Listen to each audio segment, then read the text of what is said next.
Escuchar propuestas de personas que se lanzan a la arena política de cara a las elecciones del próximo mes de abril. Y en este sentido ya veíamos una introducción de lo que vamos a hablar con Jerónimo Ayala.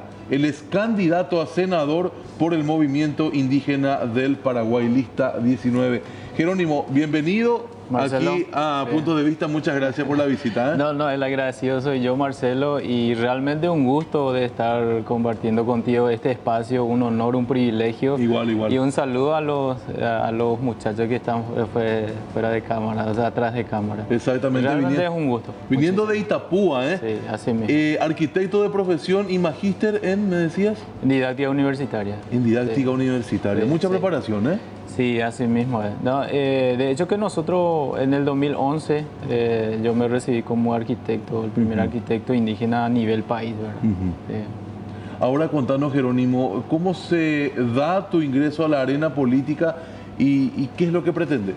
Sí, y digamos que en cuanto a la participación política de los pueblos indígenas, no es la primera vez que se da en esta ocasión, ¿verdad? De hecho que nosotros decimos que los indígenas participen de forma activa en la arena política por un movimiento propio, por un instrumento político propio, es la primera vez que vamos a tener en este abril, ¿verdad? Entonces nosotros empezamos a hablar, a dialogar en Itapúa, en zona de Itapúa, con los compañeros líderes. Entonces decíamos, ¿por qué nosotros no podemos crear un movimiento propio y encabezamos las listas, ya sea a nivel nacional y departamental, ¿verdad? Entonces empezamos a hablar, empezamos a recorrer, y es un movimiento, Marcelo, que ha surgido, digamos, de las comunidades con recursos propios. Nosotros nos autofinanciamos, el movimiento se mueve por sí solo, los compañeros líderes que forman parte de las candidaturas y del movimiento aportan, ¿verdad?, como puede para ir fortaleciendo el movimiento, ¿verdad? Y después de un largo proceso, digamos, en el año 2016 se fundó el movimiento y el año 2017, digamos que la justicia electoral reconoció el movimiento, y es la primera vez que el Estado paraguayo, el gobierno paraguayo, reconoció una institución política de los pueblos indígenas. Es la primera vez a nivel nacional, ¿verdad?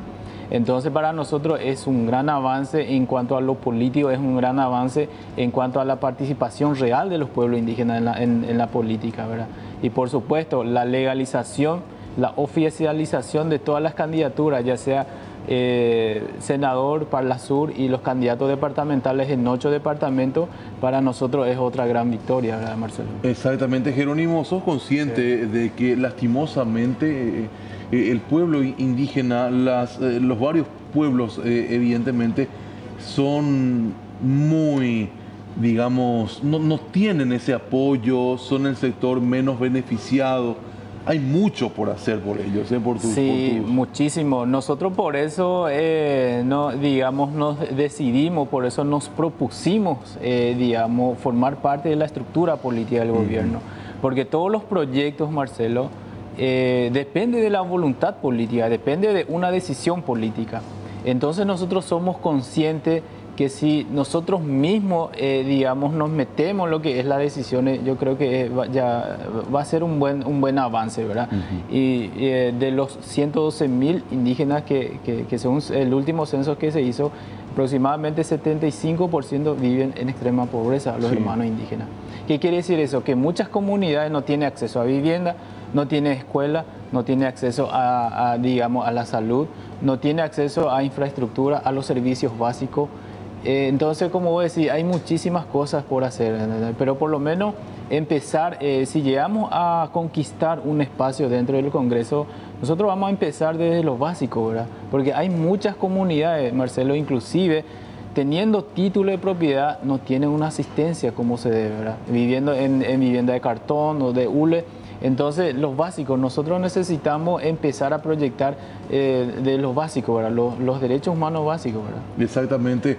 ¿Qué es lo que más te preocupa, aparte de eso, el sector de los niños, de las mujeres o de los ancianos indígenas?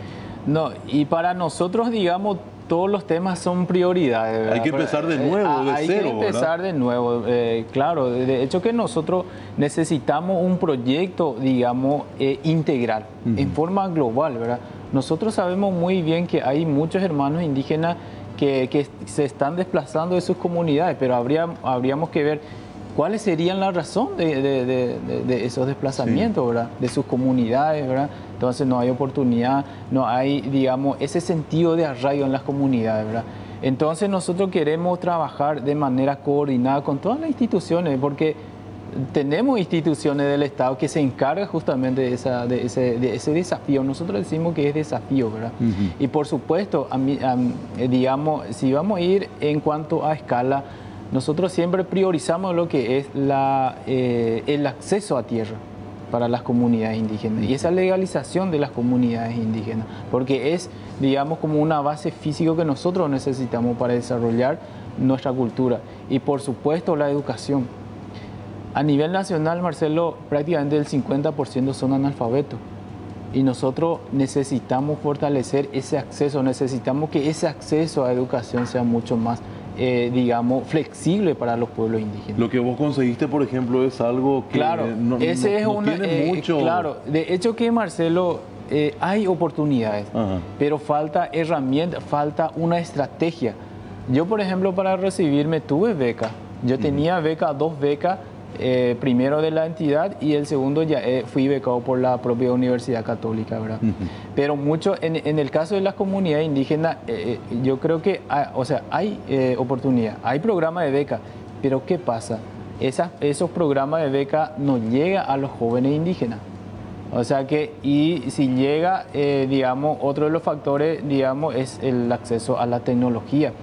Todos los programas de becas se completan por vía correo, ¿verdad? Claro, claro. Y muchas comunidades, muchos jóvenes no tienen acceso a tecnología. No se adapta el proyecto a la realidad que viven los indígenas. Claro, si hay oportunidad de beca, esa oportunidad de beca tiene que llegar a las comunidades. Y no solamente, digamos, el sector indígena. Hay muchos compatriotas que viven en el campo y no tienen acceso a tecnología, ¿verdad? La recepción de la gente, ¿cómo la sentiste en esta campaña que estás llevando? Contanos un poco la experiencia. Sí, y muy bien, realmente muy bien.